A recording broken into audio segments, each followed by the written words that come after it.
Urdu studio کے پیارے ناظرین السلام علیکم۔ امید کرتے ہیں کہ آپ سب خیریت سے ہوں گے۔ بہت ساری ایسی چیزیں ہیں جن کا ذکر کرنا یہاں بہت ہی ضروری ہے اور جن چیزوں کے ہونے سے نکاح ٹوٹ جاتا ہے، لیکن اپنی اس ویڈیو کو شروع کرنے سے پہلے آپ سے ہماری یہ ریکویسٹ ہے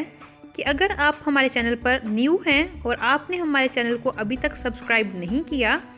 تو کائنڈلی ہمارے چینل کو سبسکرائب کر دیں اور ساتھ ہی ساتھ بیل کی آئیکن کو بھی پریس کر دیں تاکہ ہر آنے والی نئی ویڈیو سب سے پہلے آپ تک پہنچے۔ تو ویڈیو کو سٹارٹ کرتے ہیں۔ جیسا کہ ہم بات کر رہے تھے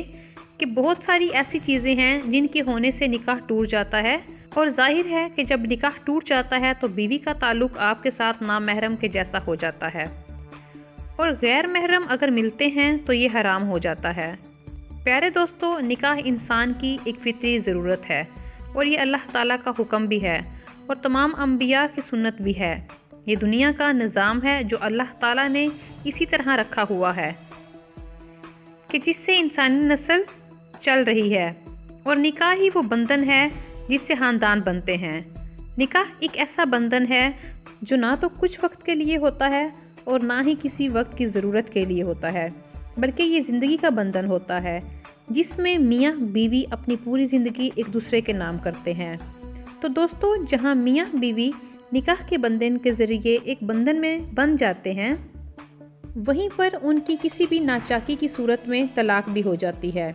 جو دونوں میاں بیوی میں علیحدگی کر دیتی ہے۔ طلاق ایک ایسی چیز ہے جس سے نکاح کا بندھن ختم ہو جاتا ہے، لیکن یہ سوچی سمجھی علیحدگی ہوتی ہے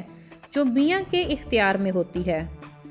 وہ طلاق دے کر نکاح کے اس بندھن کو ختم کر سکتا ہے۔ لیکن دوستو، آج کی اس ویڈیو میں ہم آپ کو کچھ ایسے گناہ کے بارے میں بتائیں گے کہ جن گناہوں کا ارتکاب اگر کرتے ہیں تو نکاح کا بندھن خود بہت ٹوٹ جاتا ہے اور آپ کی بیوی آپ کے لیے حرام ہو جاتی ہے۔ اس لیے ان گناہوں کے بارے میں ہر کسی کو معلوم ہونا چاہیے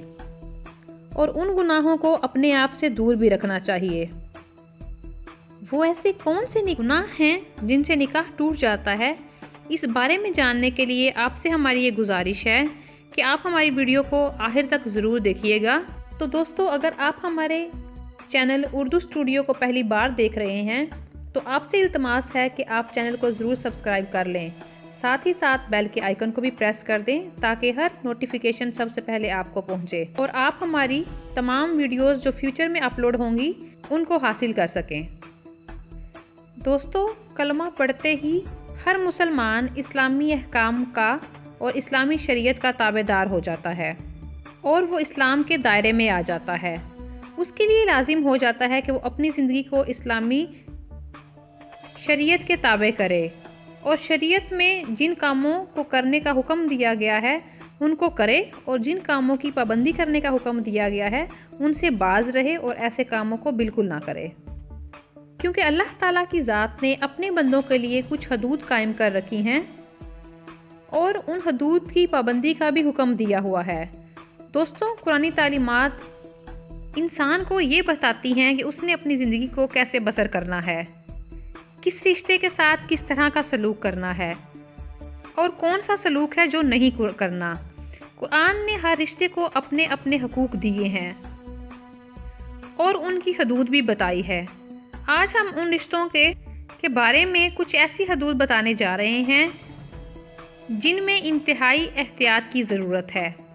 اگر ان رشتوں کے بارے میں ذرا برابر بھی بے احتیاطی کی جائے گی تو آپ کی بیوی آپ کے لیے ہمیشہ کے لیے حرام ہو جائے گی، یعنی ایسا ہونے سے میاں اور بیوی کا نکاح ٹوٹ جاتا ہے۔ دوستو، اس میں سب سے پہلی بات مذہب کے حوالے سے ہے۔ اگر میاں اور بیوی دونوں میں سے کوئی ایک بھی نعوذ باللہ اسلام کو چھوڑ کر کوئی اور مذہب اختیار کر لیتا ہے تو ان دونوں کا نکاح ایک دوسرے کے لیے حرام ہو جاتا ہے اور میاں بیوی کا رشتہ ہمیشہ کے لیے ٹوٹ جاتا ہے۔ اس کے بعد اگر وہ ایک دوسرے کے ساتھ رہ رہے ہوں گے تو وہ ان کے لیے حرام ہوگا۔ پیارے ناظرین، اسی طرح رشتوں کے حوالے سے بھی آپ کو بتاتے چلیں کہ جب بیٹا